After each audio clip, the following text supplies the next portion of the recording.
不知道各位现在都在用什么 TWS 耳机呢？我突然发现Buds 系列是我一直都没有聊过的。想起曾经梦开始的时候，第一个节目里面我就给大家看过我的第一个 Buds， 在当时刚刚兴起的 TWS 里面，音质它还是很出众的。这一转眼 Buds 出了 Buds 加、Buds Pro、Buds Live， 都这么多代了，还没有机会跟大家聊一聊。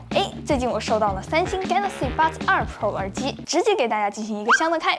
这是耳机舱本体，然后还有线，还有另外2对替换的耳塞梢，这些都是老样子了，和上一代 Buds Pro 一样。不过这个的质感比起上一代真的好了很多。上一代的表面整体都是光滑的，这一代应该是用了类肤材质，而且上面的这个三星标志变成了凹下去的元音刻，看起来就很高级。打开来看一下，它这个 Sound by AKG 跑到了这里面来了。关上盖子的声音也变得明显高级了很多，特别的商务，没有了之前那种松松垮垮的感觉。先看一下外观，对比一下2代 Buds Pro，Buds Pro 明显比上一代小巧了很多，尤其是这个会靠近耳甲腔的地方，可以说是小了一圈。靠近外侧的这个壳也从反光金属变成了一体式的。说实话，我不太喜欢上一代那种金属亮面，稍微沾点脏东西就很明显，莫名觉得压力很大。而且应该没有人会把耳机当镜子用吧？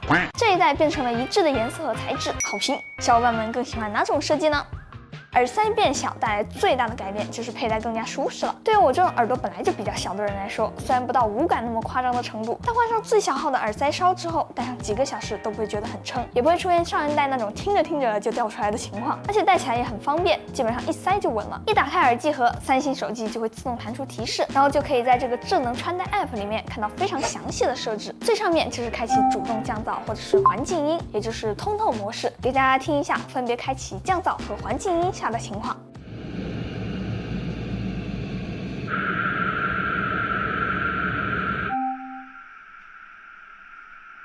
降噪的效果还是很明显的，然后开启环境音的情况，声音也不会有那种很刻意的放大。一般来说，开启主动降噪的时候，耳压会比较明显，尤其是一些头戴式降噪耳机，不习惯或者是耳朵比较敏感的小伙伴可能会感到不太舒服，类似于坐飞机的时候耳朵被堵上的那种感觉。但是其实它的原理是完全不一样的，降噪并不是真的会给你的耳朵带来耳压，而是我们的耳朵不太习惯太安静的环境，如果配合上一点音乐，就会舒服很多。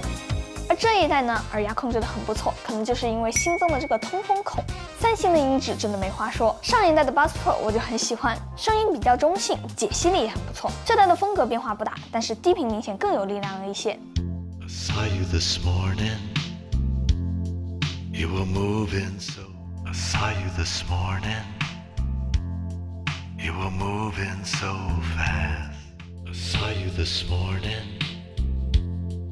You were moving so fast. I saw you this morning. You were moving so fast. 这一代还把 SCC 协议升级到了24比特，One UI 4以上的机子都可以用。我觉得在目前的 TWS 里面，音质算是 T1 级别的了。不过最佳体验必须得用三星的手机才有 SCC 解码协议，换别家的机子的话，最高就只有 AAC 可以用。App 设置里面有几个我觉得很有意思的功能，比如这个360音频，开启之后空间感还是挺明显的，而且同样也有头部跟踪。打开这个头部跟踪之后呢，转头就会有种感觉，声音好像是从手机的方向传来的。我自己看视频的时候就很喜欢用这个功能，会让我有一种没有戴耳机的错觉。不过目前来说，我还是能感到一点点的延迟，而且感觉这个功能还不是太完美。未来的算法如果能够做到计算乐器声，把不同的乐器分离到不同的定位上，那临场感应该绝了。而且三星还有一些神奇的设置，比如说这个调节控制音量的等级，调到每次按音量键只增加1%，这样就可以精准调节。小功能对吧？还有这个蓝牙节拍器，它可以微调蓝牙延迟。1, 2, 3。这都能调，我是没有想到的。不过这就只能是微调，想要打游戏的话，还是得用游戏模式。还有可以让你调音量的同时，呼出一个菜单，单独调整每个应用的音量，还可以一键切换外放和耳机。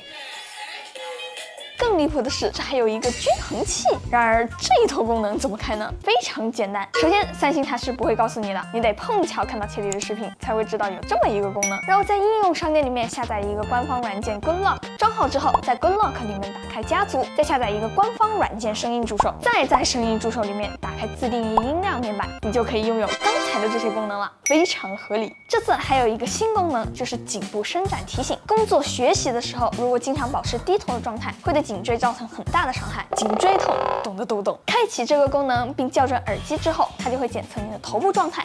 并开启头像前按10秒，直到听到铃声。如果你低头时间超过10分钟，就会有提示你已经低头太久，该起来活动一下颈椎了。健康监测终于拓展到头部了，我个人觉得还是很实用的，因为戴着耳机玩手机的时候，也确实很容易长时间低头。至于语音检测的功能，其实现在很多好的降噪耳机都有在做。如果检测到你在说话，耳机就会降低媒体音量，并且开启环境音。你也可以自己设置不说话多长时间之后恢复音量，这样就不用摘下耳机也可以跟别人对话了。不过即使有了这个功能，我还是会漏掉别人跟我说的第一句话，这个对话必须得从我开始。